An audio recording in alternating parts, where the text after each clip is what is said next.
Halo Sobat Linux, selamat datang ya. Saya Tux dan hari ini saya bakal ajak kalian semua tur spesial ke sebuah rumah yang super rapi dan efisien.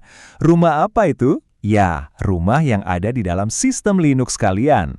Yap, benar banget. Coba deh bayangin, sistem file Linux itu kayak sebuah rumah yang arsitekturnya keren. Setiap ruangan, setiap lemari, semuanya punya fungsi yang jelas. Nah, kalau kita paham denahnya, kita bisa jadi tuan rumah yang paling jago. Jadi siap-siap ya, tur kita dimulai sekarang. Oke, ini dia peta perjalanan kita. Kita mulai dari lihat denah bangunannya, terus kita keliling ke ruangan-ruangan utama. Setelah itu, kita belajar cara ngintip buku harian sistem, milih-milih perabotan software, bikin ruang bermain yang aman, dan terakhir, kita bakal bongkar rahasia jadi tuan rumah yang hebat. Oke, mari kita mulai dari yang paling dasar. Setiap rumah yang bagus kan pasti dimulai dari sebuah denah atau cetak biru ya kan? Nah, di dunia Linux, denah ini punya nama kerennya sendiri. Kenalan dulu yuk sama yang namanya File System Hierarchy Standard atau disingkat FHS. Anggap aja ini adalah standar arsitektur yang jadi panduan buat hampir semua jenis rumah Linux. Jadi mau kita pakai Ubuntu, Fedora, atau sistem lainnya, tata letak ruangannya bakal terasa familiar. Terus apa sih gunanya denah ini? Gampangnya gini, biar semuanya rapi dan kita nggak pusing.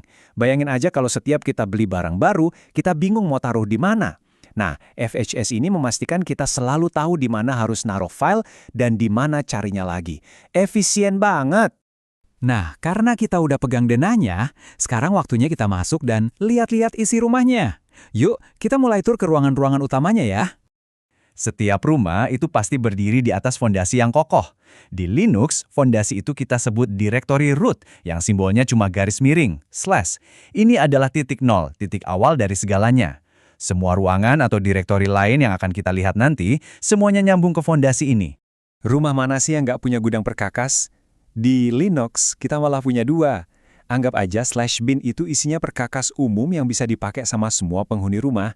Misalnya perintah ls buat lihat isi direktori, atau cp buat nyalin file. Nah kalau /sbin, ini gudang khusus buat manajer gedung, alias buat kita, para sysadmin. Isinya perkakas kelas berat kayak reboot atau fdisk. Selanjutnya, kita mampir ke etc. Ini ibaratnya panel kontrol atau kotak sekring di rumah kita. Semua file konfigurasi sistem yang penting ada di sini. Jadi kalau kita mau atur jaringan, setting firewall, atau otak-atik server, ya disinilah tempatnya. Penghuni rumah pastinya butuh privasi kan? Nah, disitulah fungsi directory/home. Setiap pengguna di sistem bakal dapat kamar pribadinya masing-masing di sini. Tempat buat nyimpan dokumen, foto, atau settingan aplikasi mereka, tanpa ganggu kamar pengguna lain. Dan ruangan utama terakhir dalam tur kita adalah var. Namanya aja variabel, artinya isinya gampang berubah. Anggap aja ini ruang utilitas yang nggak pernah sepi. Isinya ya file-file yang terus-menerus diperbarui, kayak catatan log, antrian email, atau data-data sementara. Pokoknya ruangan ini dinamis banget. Oke, kita udah kenal sama ruangan-ruangannya. Tapi pertanyaannya, gimana cara kita tahu apa aja yang terjadi di dalam rumah saat kita lagi nggak di sana? Gampang, kita tinggal baca buku hariannya.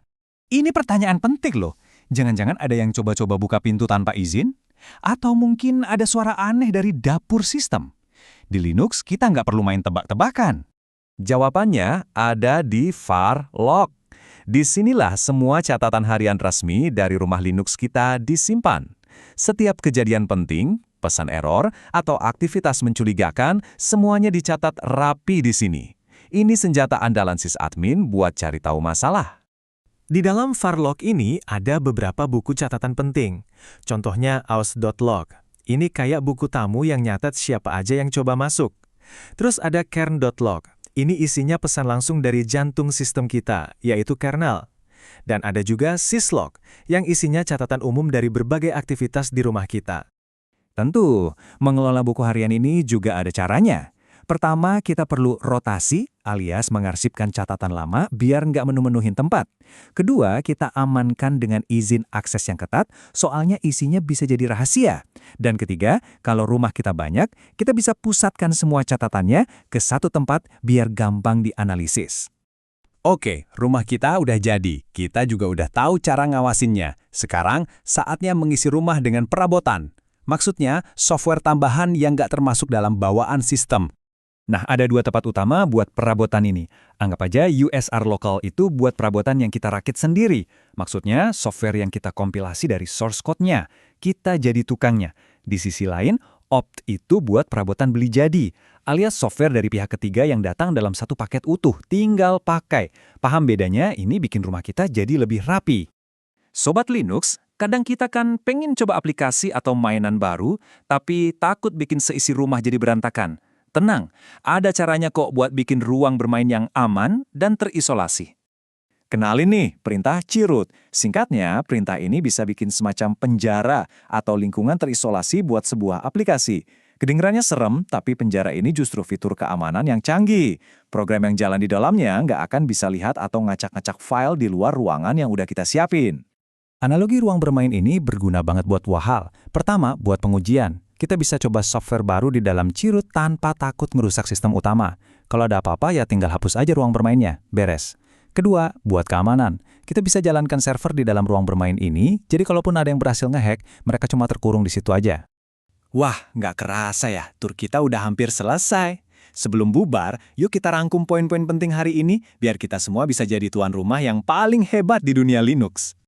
Jadi, ini dia intinya. Pertama, rumah yang ngikutin denah FHS itu jauh lebih gampang diurus dan diperbaiki. Kedua, jangan pernah lupakan buku harian di var/log, itu teman terbaik kita waktu ada masalah. Dan ketiga, dengan menaruh perabotan software di tempat yang benar, rumah Linux kita bakal selalu bersih dan tertata rapi. Semoga tur singkat ini bermanfaat ya buat Sobat Linux semua. Paham soal struktur file system itu langkah pertama yang paling penting buat jadi sysadmin yang andal. Jika ada pertanyaan, tulis di kolom komentar ya. Jangan lupa subscribe untuk update terbaru, dan jika suka dengan konten ini, klik tombol like.